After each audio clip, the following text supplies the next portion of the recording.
একজন মানুষ মারা গেল, তার একবার জানাজা হবে আপনার এক জায়গার মধ্যে। সে যেমন ডাকাত মারা গেছে, সে ডাকার মানুষ, সেখানের মধ্যে একজন নেতা মারা গেছে, সে নেতার জানাজার নামাজ সিলেটের মধ্যে একবার হবে, লাশ কিন্তু ডাকাতে। সিলেটে আবার স্টেডিয়ামের মধ্যে আর নাইলে রিজাস্টারি মাঠের মধ্যে, আলিয়া মাঠের মধ্যে জানাজা হইতেছে। এটা হইল গাইবানা নমাজ, গাইবানা জানাজা। এই মশলাটাও আমাদের জানিয়ে রাখার দরকার, গাইবানা জানাজার অনুমতি আছে কি নাই। বর্তমানে এটা একটা আম বলা হয়ে যাইতেছে আপনার গাইবানা জানাজা।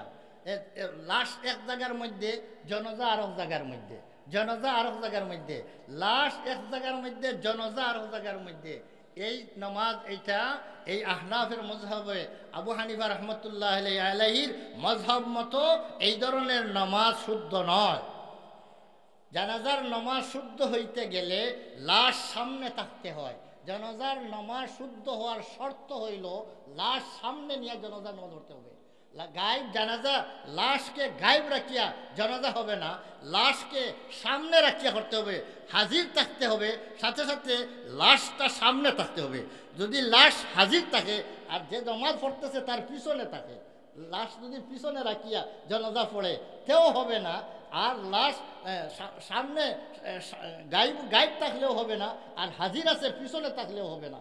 এখন জানাজা আপনি পড়তেছেন, যেমন একজন মানুষ ডাকাত মারা গেছে, এখন জানাজার নামাজ সিলেট পড়তেছেন, এখন এই লাশটা আগে না করে কি বলবেন?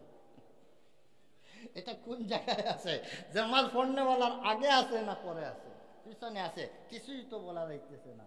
অথবা হয়তো বলা যাবে ঢাকা কোন দিকে, আপনি হিসাব করিয়া বার করতে পারবেন ঢাকা কোন দিকে।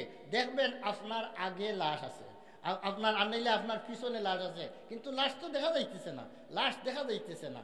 আর লাশ যদি দেখা যায় না তাহলে এই জানাজা শুদ্ধ হয় না। বলবেন বুখারী শরীফের মধ্যে একটা হাদিস আছে, রাসূলুল্লাহ সাল্লাল্লাহু আলাইহি ওয়াসাল্লামের একজন সাহাবী উনি হইলেন হাবশার বাদশাহ আসহামা হাবশার বাদশাহ আসহামা।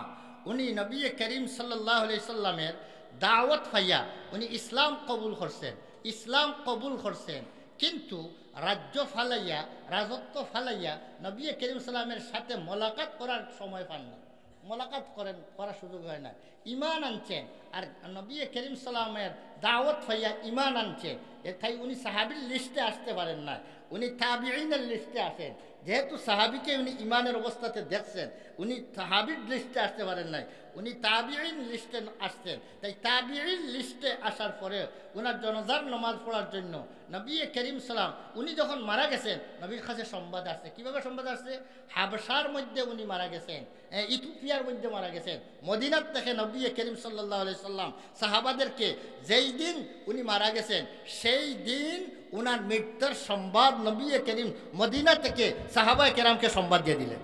বলেন তো, ইথিওপিয়ার এত দূরে একজন লাশ মারা গেছে, সেই সময় তো টেলিফোনের কোনো ব্যবস্থা নাই, আর ডাক যোগাযোগও সেই সময় আরম্ভ হয় নাই। ডাক যোগাযোগ উমর রাদিয়াল্লাহু তাআলা আনহু খেলাফতের আমলে আরম্ভ হয়েছে, ডাক যোগাযোগও নাই। আর ডাক যোগাযোগ থাকলে এত সকাল তো এত দূর থেকে ডাকের মাধ্যমে সংবাদ আসবে না। তো নবী করিম সাল্লাল্লাহু আলাইহি সাল্লাম কিভাবে বললেন, তোমাদের ভাই হাবশাত আসহামা, তোমাদের ভাই মারা গেছেন, এটা কিভাবে বললেন? অনেকে মনে করতে পারেন নবী করিম মদিনা থেকে যখন হাবশার মধ্যে মৃত্যু ভাই সংবাদ দিচ্ছেন, যে মনে হয় নবী গাইবের খবর জানেন। নবী তো মদিনা থেকে অনেক দূরে, তাহলে নবী গাইবের খবর না জানলে কিভাবে খবর দিলেন? বলেন তো, নবী খবর দেওয়ার জন্য নিজে আলিমুল গায়েব হওয়া লাগবে, না যিনি আল্লাহ আলিমুল গায়েব উনি জানাইয়া দিলে বলতে পারবেন? বলেন তো, আলিমুল গায়েব হইল লুকায়িত কোনো বস্তু, সে কোনো মাধ্যম ছাড়াই সে বলতে পারে এই বিষয়ের সম্পর্কে খবর যার আছে, সেই ব্যক্তিকে আলিমুল গায়েব বলে। রাসূল করিম সাল্লাম লুকায়িত যে সমস্ত বস্তুর বেহেশতের সংবাদ দিছেন, দুজখের সংবাদ দিছেন, আখিরাতের নাজ নিয়ামতের কথা সংবাদ দিছেন, এগুলা নবী লুকায়িত বস্তুরগুলার খবর আমাদেরকে দিছেন।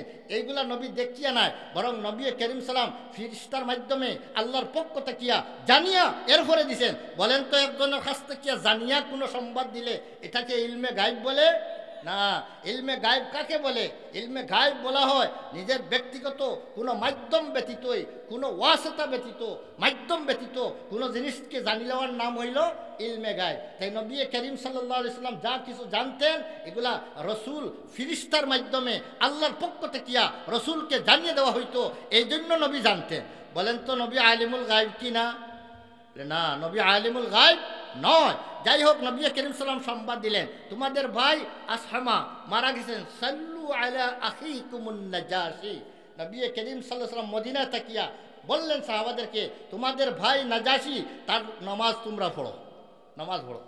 তখন নবী করিম সাল্লাল্লাহু আলাইহি সাল্লাম মসজিদে নববীর বাহিরে ময়দান আছে, মাঠ আছে, সেই মাঠের মধ্যে এখানে জানাজার নামাজ হয়, সেই মাঠের মধ্যে সাহাবাদেরকে নিয়ে সফবন্দি করলেন, কাতারবন্দি করলেন, আর এরপরে জানাজার নামাজ পড়াইলেন। জানাজার নামাজ পড়াইলেন। লাশ কেউ দেখলেন না, কোনো সাহাবী লাশ দেখলেন না, কিন্তু নবী করিম সাল্লাল্লাহু আলাইহি ওয়াসাল্লাম জানাজার নামাজ পড়াইলেন ইথিওপিয়ার মধ্যে সেই লাশ। আর নবী করিম সাল্লাল্লাহু মদিনা থেকে ওই নাজাশি বাদশার জানাজার নামাজ পড়াইলেন। কেন নামাজ পড়াইলেন? যেহেতু ওই যেই ব্যক্তি মারা গেছেন উনি ঈমান আনছেন এত গোপনীয়ভাবে, যে যদি উনি ঈমান আনছেন বলিয়া এটা যদি প্রকাশ হয়ে যায় যে সেই দেশের মানুষরা হইল খ্রিস্টান ধর্মাবলম্বী, উনার বাদশাহী খতম করে দিবে, উনাকে হুকুমত ছিনাইয়া নিবে, উনাকে জানেও মারতে পারে। এই জন্য উনার জানের ইজ্জতের আক্রমণ, ইজ্জত বাঁচানোর জন্য উনি প্রকাশ করেন নাই আমি ঈমান আনলাম বলিয়া, বরং ঈমান আনার পরে সব কিছু মানুষের, সাধারণ মানুষের কাছ থেকে গোপন রাখিয়া লুকাইয়া আপনি লুকিয়ে এই এবাদতগুলা করতেন, নমাজ পড়তেন লুকিয়ে, এবাদতগুলা করতেন লুকিয়ে। এই জন্য হযরত আসহামা যে মারা গেলেন, এখন উনার জানাজার নামাজ খেয়ে পড়বে, যেহেতু উনি মুসলমান বলে কেউ জানে না। উনি মুসলমান বলে আল্লাহর রসুল জানেন। এখন উনি মারা গেছেন, এখন উনার জানাজার নামাজ পড়নেওয়ালা একজন মানুষ নাই। বলেন তো একজন মুসলমান মারা গেছে, এই মুসলমানের জানাজার নামাজ পড়া আপনি সংবাদ হইলে, এটা যদি কোনো ব্যবস্থায় যদি জানাজা পড়া সম্ভব হয় তাহলে জানাজা পড়া জরুরি কি জরুরি নাই?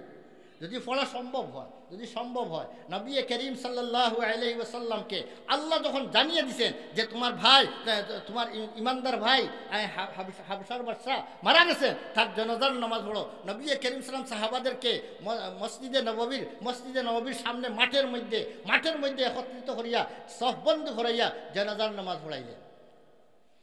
এখন আসি আমরা এই জানাজার নামাজটা কিভাবে পড়াইলেন। অনেক ভাইয়ে দলিল দে রাসূলুল্লাহ সাল্লাম যদি পড়াইতে পারেন জানাজা গাইবা না, লাশ সামনে নাই, এরপরে রাসূলুল্লাহ জানাজা পড়াইছেন। বুখারী শরীফের হাদিস আছে, আপনারা কি বুখারী শরীফের হাদিস মানেন না? বুখারী শরীফের হাদিস মানেন না, গাইবা না জানাজা তো রাসূল পড়াইছেন, তো কেন জানাজা হবে না? আমরা বলবো নবী করিম সাল্লাল্লাহু আলাইহি ওয়াসাল্লাম কোনো কাজ করার পরে কোনো আমল যদি নবী করেন আর এইটার সাহাবায়ে কেরাম যদি তার অনুসরণ করেন বোঝা যাবে এই কাজটা উম্মতের জন্য।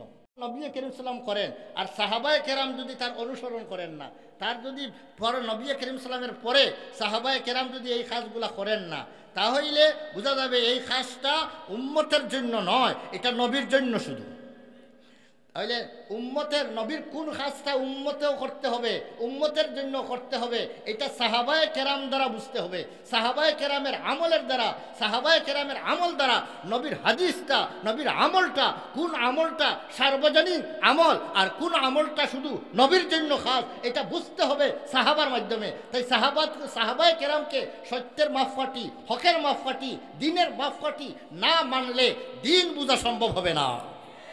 এই জন্য সাহাবায়ে কেরামকে আমরা দিনের মাপকাঠি, হকের মাপকাঠি মানতেই হয়। এই জন্য এই ব্যাপারে সাহাবায়ে কেরামকে আমরা ফলো করতে হয়। যেহেতু আমরা দেখি নবী করিম সাল্লাম জানাজার নামাজ পড়াইছেন, সাহাবারা নবীর সাথে নামাজ পড়ছেন, কিন্তু নবীর ইন্তেকালের পরে কোনোদিন নবীর জীবনে দুইটা ঘটনা পড়ছেন, দুই ব্যক্তির জানাজার নামাজ গাইবানা পড়ছেন, তৃতীয় কোনো ঘটনা ঘটে নাই নবীর জীবনে। কিন্তু সাহাবায়ে কেরাম দেখলেন নবী পড়ছেন, নবীর সাথে হইয়া উনারা আমল করলেন, কিন্তু নবীর পরে ইন্তেকালের পরে কোনো জায়গায় বাহিরে, অনেক জায়গায় দূর দূরান্ত সাহাবা, অনেক মানুষ মারা গেছেন, অনেক সাহাবী মারা গেছেন, কিন্তু মদিনায় তাকিয়া কেউ জানাজার নামাজ গাইবানা পড়লো না। এতে কি বোঝা গেল? নবীর জমানায় যে খাসটা হয়েছে সাহাবারা বুঝছেন যে এই খাসটা নবীর জন্য খাস, নির্ধারিত, নবীর জন্য অবধারিত, নবীর জন্য এটা শুধু নবীর জন্য অনুমতি আছে, অন্যের জন্য তার সুযোগ নাই। তাহলে নবীর হাদিস বুঝতে গেলে সাহাবাকে না বুঝিয়া, সাহাবার আমল না দেখিয়া নবীর হাদিস বুঝাও সম্ভব নয়। নবীর হাদিস কোনটা আমাদের জন্য, কোন আমলটা আমাদের জন্য দলিল, কোন আমলটা আমাদের জন্য নয়, এটা বুঝতে গেলে সাহাবার আমলকে দেখতে হবে, সাহাবাকে মাফতি মানতে হবে। তাই এই জায়গার মধ্যে সাহাবায়ে কেরামের আমল দ্বারা আমরা প্রমাণ হয় যে এটা সাহাবায়ে কেরামের পরবর্তীতে আর এটা অনুসরণ করেন নাই, কেউ গাইবানা জনাজা পড়েন নাই। এর দ্বারা প্রমাণ হইল মুহাদ্দিসিনে কেরামে লেখেন এই হাদিসের ব্যাখ্যাতে, হাযা খাসুন লিন নবী সাল্লাল্লাহু আলাইহি ওয়াসাল্লাম, এই গাইবানা জনাজা পড়াটা এটা নবীর জন্য খাস। শারহিনে কেরামে বিভিন্ন মন্তব্য করেছেন, বলছেন যে যদিও নবী করিম সাল্লাম জনাজা পড়ছেন, আমরা দেখতেছি গাইবানা অনুপস্থিত ব্যক্তির জনাজা পড়ছেন, আসলে অনুপস্থিত নয়। নবী করিম সাল্লামের সামনে যে লাশটা, ওই লাশটা ফিরিস্তারা ওনার লাশ বহন করিয়া নবীর সামনে আনি হাজির করে দিয়েছেন, নবীর লাশ দেখি নমাজ পড়াইছেন। ওই সাহাবারা দেখেন নাই, নবী দেখছেন, নবী দেখিয়ে জনাজা পড়াইছেন। এই জন্য নবী গাইবানা পড়েন নাই, নবী পড়ছেন। কিন্তু আপনার আমার জন্য এই ব্যবস্থা হবে নি, আমরা ডাকাত লাশ আমাদের সামনে আনা হবে, আমাদের জন্য সামনে আনা হবে না, আমাদের জন্য যখন ব্যবস্থা হবে না, তাহলে এটা নবীর জন্যই খাস, নবীর ইজ্জতের সম্মানার্থে আল্লাহ পাক এইভাবে ব্যবস্থা দিছে। যাই হোক, গাইবানা জানাজার নামাজ এটা আসলে এটা কোনো ইসলাম অনুমোদন দেয় নাই। ইসলাম বুঝতে গেলে সাহাবা বিয়োগ দিয়ে ইসলাম বোঝা যাবে না। যারা ইসলাম বুঝতে গিয়া সাহাবাকে বিয়োগ দিয়া মন গড়া হাদিস বুঝতে চায়, কোরআন বুঝতে চায়, ওরাই এই ধরনের ব্যাখ্যা করতে পারে, গাইবানা জনাজা পড়তে পারে। যারা সাহাবাকে দলিল মানে, যারা সাহাবাকে অনুসরণ করে, তারা কখনো গাইবানা জনাজার অনুমতি দিতে পারে না।